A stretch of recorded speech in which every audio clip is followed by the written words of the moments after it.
গল্পের শেষ পর্বতে আমরা দেখতে পাই মিৎজিসু হানজুর ফ্ল্যাটে একেবারে চলে আসে। সেটা সে দেখে অনেক বেশি অবাক হয়ে যায়। মিৎজিসু তাকে জিজ্ঞেস করে, আমি কি কিছুদিন তোমার সাথে থাকতে পারি? হানজু বলে, হ্যাঁ তুমি থাকতে পারো, কিন্তু মাত্র কিছুদিন থাকবে। মিৎজিসু তাকে বলে, আমি মনে করেছিলাম তুমি অনেক দুঃখ ও কষ্ট নিয়ে আছো, তাই আমি আর থাকতে পারলাম না, চলে আসলাম। হানজু আরো তাকে বলে, আমি চেয়েছিলাম তোমাকে সবসময় প্রোটেক্ট করার জন্য, আর যদি দূর থেকেও করতে হতো সেটাও আমি করতাম তোমার জন্য। তারা দুজন আবারও এক হয়ে যায়। অপরদিকে জ্যাংহো ইন্সপেকশন করার জন্য একটা বিল্ডিং এ যায়। ভিতরে ঢোকার পর দেখে ওখানে কেউ নেই, চারিদিকে শুধু অন্ধকার। তারপর সে দেখতে পায় একটা মানুষ ফ্লোরে পড়ে আছে। তার কাছে গেলে সে তার মাথা ও বডিতে অনেক ব্লাড দেখতে পায়, যেটা দেখে সে অনেক ভয় পেয়ে যায় আর চিৎকার দিয়ে বলতে থাকে, কেউ কি আশেপাশে আছো, আমাকে সহযোগিতা করো। তারপর সেখানে চলে আসে অ্যাম্বুলেন্স, তাকে নিয়ে যায়। অপরদিকে ডিটেকটিভও চলে আসে। জ্যাংহো তাকে এমার্জেন্সিতে হসপিটালে নিয়ে আসে। ডক্টর তাকে অপারেশন থিয়েটারের দিক দিয়ে নিয়ে যায়। অন্য ডক্টররা দৌড়ে এসে বলে রুগীর সাথে কে আছে। সেই সময় দেখতে পায় বোবা মেয়েটি চলে আসে। আসলে এটা বোবা মেয়েটির বাবা ছিল, যার সাথে এতদিন ধরে কথা বলার চেষ্টা করতেছিল জ্যাংহো। তার বাবা এটি শুনে সে আরো অনেক বেশি অবাক হয়ে যায়। এপাশে ভিপি হান তার সেক্রেটারির সাথে কথা বলতেছে। সে বলে,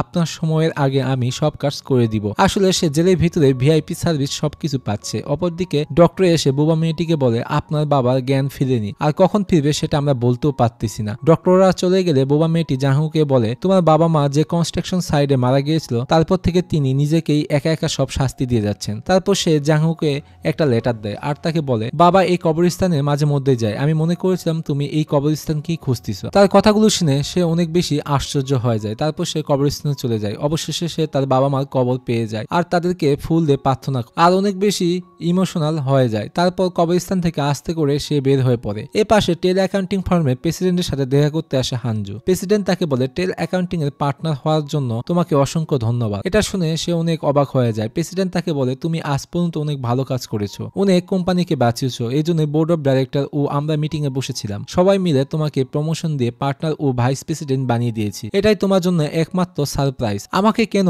বানানো হয়েছে? সে বলে, তোমার দক্ষতার কারণে আমি তোমাকে এই পোস্টটি দিয়েছি। তারপর সে কোম্পানিতে চলে আসলে প্রেসিডেন্ট জিন তাইসুর সাথে তার দেখা হয়ে যায় আর প্রেসিডেন্ট জিন তাইসু অনেক কৃতজ্ঞতা প্রকাশ করে থাকে তাদের ব্যাংকে বাঁচানোর জন্য। অপরদিকে জেলখানায় ভিপি হান তার সেক্রেটারিকে বলে, আমাকে তাড়াতাড়ি এখান থেকে বের করো, আর যেহেতু আমি এখন আর টেল অ্যাকাউন্টিং এর ভিপি নেই, আমাকে তাহলে দ্বিতীয় কোনো কোম্পানি এনে দাও। লয়ার সে সময় বলে, আচ্ছা ঠিক আছে, আমরা যত তাড়াতাড়ি পারি আপনাকে বের করব এবং অন্য পজিশনেও এনে দিব। এপাশে হানজু জ্যাংহোকে বলে, তুমি কি আসলে ঠিক আছো, না তুমি ঠিক হওয়ার নাটক করতেছো? তোমার লক্ষ্য এক রাতের মধ্যে কি সব হারিয়ে গেল? আমি কিছুদিন ধরে তোমাকে লক্ষ্য করতেছি, তুমি মনে হয় অন্য মনস্ক হয়ে থাকতেছো। তাহলে কি তুমি তোমার বাবা মার কবরস্থানে গিয়েছিলে? তার কথা শুনে সে অনেক অবাক হয়ে যায়। তাকে বলে, আমি গিয়েছিলাম কবরস্থানে। হানজু তাকে বলে, তুমি মনোযোগ সহকারে এখন কাজে লেগে পড়ো। এপাশে অন্যান্য অ্যাকাউন্টিং অফিসাররা জ্যাংহোকে নিয়ে অনেক কথা বলতেছে। সে হাই স্কুল পাস হওয়ায় তাকে নিয়ে অনেক তারা হাস্যকর কথা বলতে থাকে। এসব সব কথাই শুনতেছিল হানজু। তারপর সে দুইজনের অফিসারের কান ধরে বলে, সে স্কুল পাস হয়েছে তো কি হয়েছে, তোমাদের সমস্যা কি? তোমরা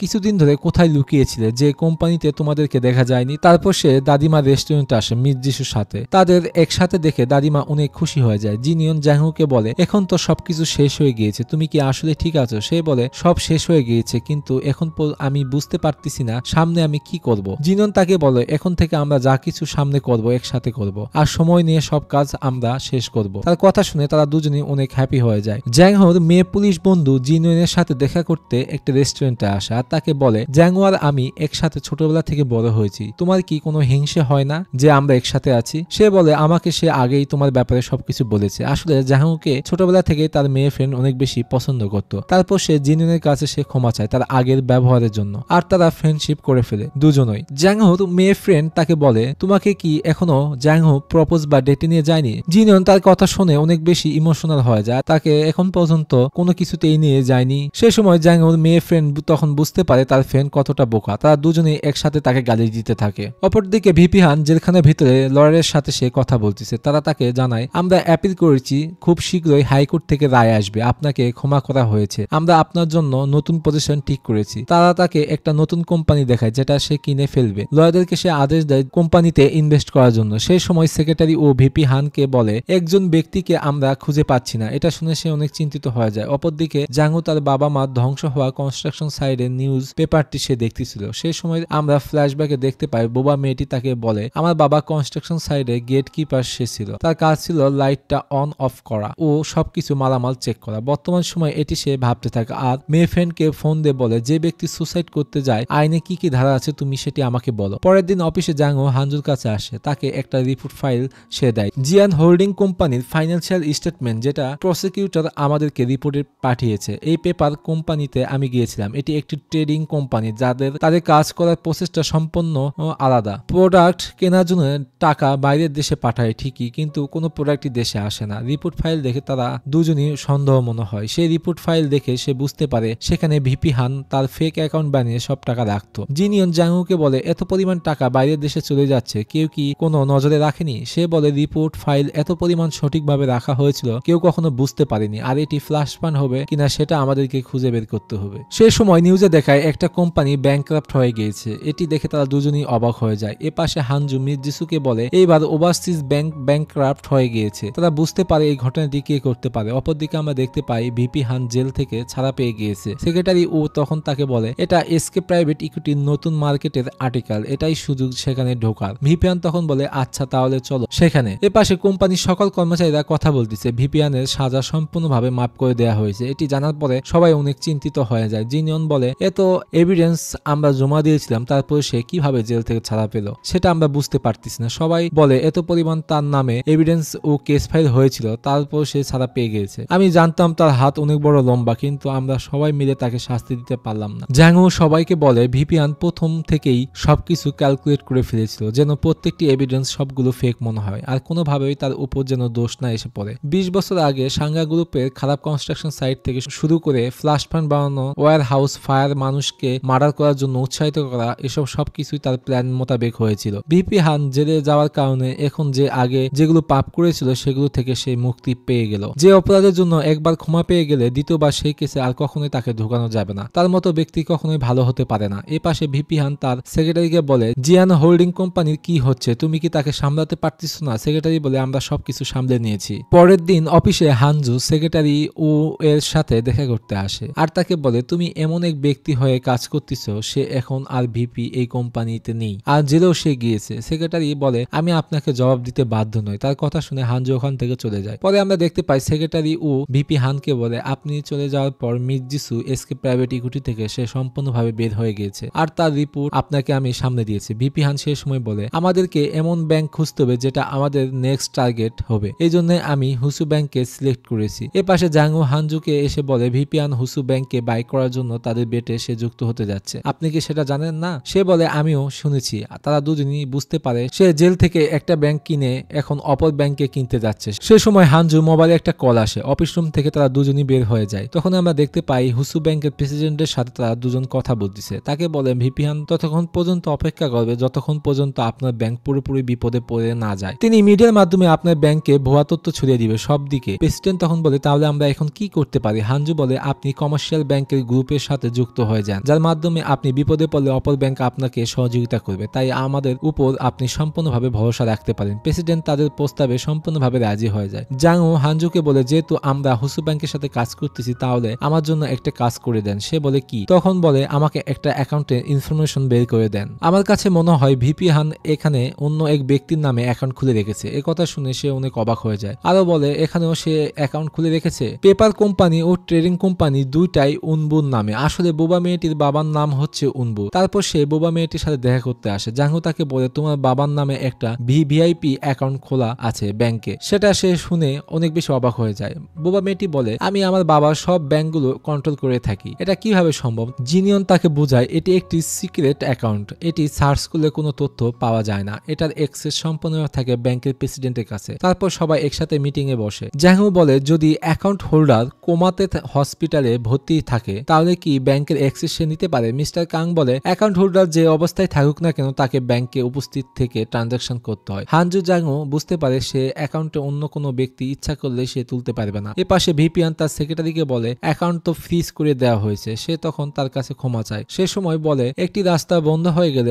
অপর রাস্তাগুলো এখনো খোলা আছে, তাই তুমি কোনো টেনশন করো না, কাজে মনোযোগ দাও। হানজু অন্য ব্যাংকের প্রেসিডেন্টের সাথে দেখা করতে গেলে তার আগে থেকেই কমার্শিয়াল ব্যাংকের ইউনিয়নের সাথে যুক্ত হওয়ার কথা বলে, যেটা শুনে সে অনেক বেশি অবাক হয়ে যায়। সে সময় দৌড়ে চলে আসে জাংহু। হানজুকে বলে এই ব্যাংকগুলো আগে থেকে কিভাবে জানলো যে আমরা এই কাজের জন্য এসেছি? জাংহু বলে বাকি ব্যাংকগুলো একই অবস্থা, সবাই ইউনিয়নের সাথে যুক্ত হতে চাচ্ছে। যদি আমরা দুজন এখানে না আসি তাহলে কে এসে তাদেরকে এসব বলে গিয়েছে? হানজু বলে জিসু তো এখানে আসেনি, আর আমি আর তুমি এখানেই আছি, তাহলে এই ব্যাংকগুলোকে কে রাজি করলো? অপরদিকে ভিপিয়ান ব্যাংককে বাই করার জন্য বেটে যোগ হয়ে যায় আর অপেক্ষা করতে থাকে। হানজু জাংহুকে ভিপিয়ানকে আটকানোর জন্য তারা বেটের দিকে তারা যেতে লাগে। তারা গাড়ি নিয়ে যেতে লাগলে সে সময় অপর দিক দিয়ে গাড়ি এসে তাকে বাধা দেয়। সে আর কেউ না, সেটা হলো সেক্রেটারি ও। সে গাড়ি থেকে নেমে তাদের দুজনকে ডকুমেন্ট ফাইল দেয়। সে আরো বলে তিনি জেলের ভিতর থাকা অবস্থায় যেসব কাজ সে করেছে সেসবের প্রুফ এটা, তাই তোমরা সময় নষ্ট না করে এখনই এই রিপোর্টগুলো নিয়ে চলে যাও। সে আরো বলে যেভাবে হোক এই বেটকে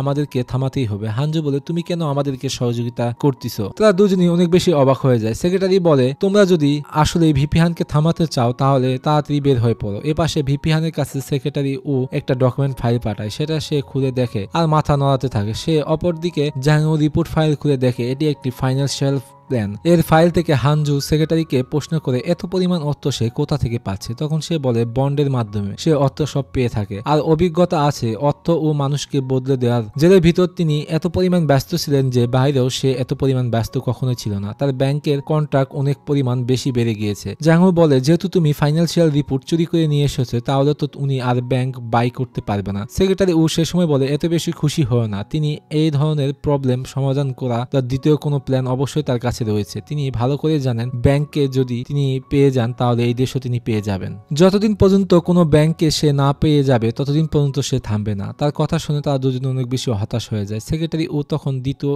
সে ফাইলটি তাকে দেয় আর বলে এটির মাধ্যমে তুমি এইবারের মতো তাকে থামাতে পারবে, কিন্তু প্রত্যেকবার তো আমরা কেউ থামাতে পারবো না। আমি শুধু এতটুকুই কাজ তোমাদের জন্য করতে পারবো। জাংহু প্রসিকিউটরের কাছে একটা ব্যাগ নিয়ে আসে। সে বলে এটিতে কি আছে? জাংহু বলে খুলে দেখায় সেখানে ব্যাগ ভর্তি টাকা ছিল, যেটা দেখার পর সবাই অনেক আশ্চর্য হয়ে যায়। ইললিগাল ভাবে যারা টাকা কামিয়েছে এগুলো সব সরকারকে দেওয়া উচিত। সেই সময় আমরা ফ্ল্যাশব্যাকে দেখতে পাই পেপার কোম্পানির ভিতর সে একটা ডেস্কের মধ্যে এই টাকার ব্যাগটি সে পায়। প্রেজেন্ট সময়ে সে অনেক বেশি হাসতে থাকে। তারপর সে হানজুর কাছে আসে। সে বলে আমার জন্য তুমি এখন মানুষ হতে পেরেছো, এত তাড়াতাড়ি তোমার মধ্যে ইগো চলে এসেছে। তারপর তারা দুজন একসাথে গাড়ি করে যেতে থাকে। হানজু বলেন তিনি যেসব ডকুমেন্ট একসাথে কালেক্ট করেছিল সবগুলো নিখোঁজ হয়ে গিয়েছে। জাংহু বলে সে আর কখনোই উনবু অ্যাকাউন্ট ব্যবহার করে কখনো টাকা বের করতে পারবে না। কথা বলে তারা দুজন অনেক বেশি হাসতে থাকে। অপরদিকে ভিপিয়ান তার বাসায় এসে দেখে তার লকারে একটা কোনো ডকুমেন্ট ফাইল নেই। এটা দেখার পর তারা অনেক বেশি মাথা গরম হয়ে যায়। পরের দিন কোম্পানিতে নতুন জয়েন হওয়া সব অ্যাকাউন্টিং অফিসারদের সে অফিস পরিদর্শন করাচ্ছে, যেভাবে তার চাকরির প্রথম দিন করিয়েছিল। এসব দূর থেকে দাঁড়িয়ে থেকে দেখতেছিল জিনিয়ন। তারাও বলতে থাকে সময় কিভাবে চলে গেল বুঝতেই পেলাম না। ট্রেনিং ইনচার্জ এখন জাংহু।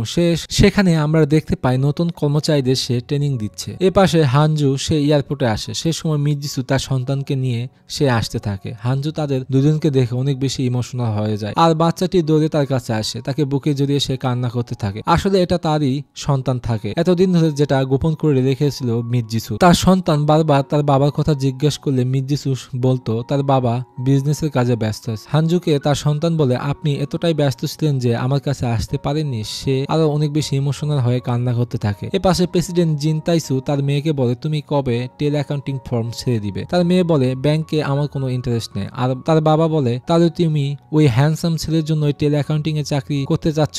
জিনন বলে আমার নলেজকে আমি ব্যবহার করে সমাজে ভালো কাজে লাগাতে চাই, এই জন্যই আমাকে আপনি কোনো ব্লাইন্ড ডেটে পাঠাবেন না কখনো। এ কথা শুনে সে ওখান থেকে চলে যেতে লাগে। সেই সময় তার বাবা বলে আমি ব্লাইন্ড ডেট তাহলে ক্যান্সেল করে দিচ্ছি তোমার টেল অ্যাকাউন্টিং এর ওই হ্যান্ডসাম ছেলের সাথে। এই কথা শুনে সে চিৎকার দিয়ে ওঠে। তার বাবাকে বলে আপনার ওই ছেলেটিকে কি ভালো লাগে? তার বাবারও পছন্দ হয়ে যায় জাংহুকে। এ পাশে দাদিমা রেস্টুরেন্টে জাংহুর বন্ধুরা অনেক বেশি কথা বলতে থাকে মিজিসুর দিদির সন্তানকে নিয়ে। তার সন্তান কি বলে ডাকবে এটা নিয়ে তারা ভাবতে থাকে। কোম্পানির ভিতর ডকুমেন্ট রুমে জাংহু একটা ফাইল সে পড়তে থাকে। সে সময় চলে আসে জিনন। তাকে বলে তুমি এখানে কি করতেছো? আর ওই সময় কারো আশা শব্দ শুনে তাকে টেনে নিয়ে আবার তারা দুজন লুকিয়ে যায়। সে সময় সিকিউরিটি গার্ড এসে দেখে কেউ রুমে নেই। তারপর সে চলে গেলে তারা দুজন একে অপরের দিকে তাকিয়ে থাকে। জিনন আউট অফ কন্ট্রোল হয়ে তাকে কিস করে বসে। তারপর তারা দুজন অনেক বেশি হাসতে থাকে। এ পাশে মিস্টার ইয়াং যে মিস হেইয়নকে তাকে অর্ডার করে ফাইন্যান্সিয়াল স্টেটমেন্ট থেকে শুরু করে সবকিছু এনে দেওয়ার জন্য। তার ওয়াইফ বলে তুমি কি আমাকে তোমার স্টাফ পেয়েছো কিনা? তারা দুজন তাদের বাবার কোম্পানির ইকুয়াল পার্টনার। তারা দুজন অনেক বেশি হ্যাপি ফ্যামিলি হয়ে যায়। আর এ পাশে জাংহু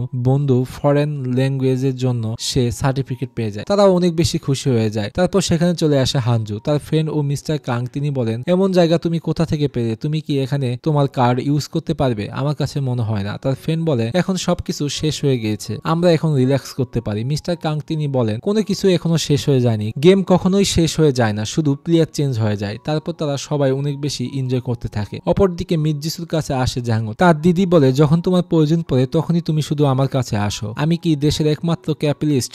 এর কথা শুনে সে বলে আমি যাকে চিনি সে একমাত্র আমার দিদি, তিনি শুধু সব থেকে ভালো কাজ করে থাকেন। জাঙ্গো আরো বলে আপনি আমাকে বলেছিলেন হেভিট কনস্ট্রাকশন সাইডের মতো পটেনশিয়াল ও টেকনোলজি যুক্ত কোম্পানির আপনার প্রয়োজন, এই জন্য এই কোম্পানির ফাইলটি আপনাকে আমি দিয়েছি। তাদের ম্যানেজমেন্ট সম্পূর্ণভাবে দুর্বল, আপনার রিকোয়ারমেন্ট অনুযায়ী এই কোম্পানি একদম ঠিক। এ পাশে হানজু মিৎজিসুর সন্তান, সে পার্কে বসে একা খেলতে থাকে। সে সময় সেখানে চলে আসে ভিপি হান। গাড়ি থেকে সে নেমে পার্কের পাশে বেঞ্চে বসে থেকে তার নাতির দিকে তাকিয়ে থাকে। তাকে দেখে সেও কিছুটা ইমোশনাল হয়ে যায়। বাচ্চাটি খেলা সে অবাক চোখে দেখতে থাকে। তারপর সে ওখান থেকে উঠে যেতে লাগে আর সেখানে চলে আসে হানজু মিৎজিসু। ভিপিয়ানকে সে দেখতে পেয়ে তারা অনেক বেশি অবাক হয়ে যায়, একে অপরের দিকে শুধু তাকিয়ে থাকে। তারপর সে ওখান থেকে চলে যায়। আর তখন আমরা দেখতে পাই ভিপিয়ান একটা কোম্পানির সামনে সে আসে। তারপর তিনি গাড়ি থেকে নামলে কোম্পানির সকল স্টাফরা মাথা নিচু করে তাকে সম্মান দিতে থাকে। আসলে ভিপিয়ান তার স্বপ্ন সে পূরণ করে ফেলেছে, সে এখন একটা কোম্পানির চেয়ারম্যান হয়ে গিয়েছে। সে হাসতে হাসতে কোম্পানির ভিতর ঢুকতে থাকে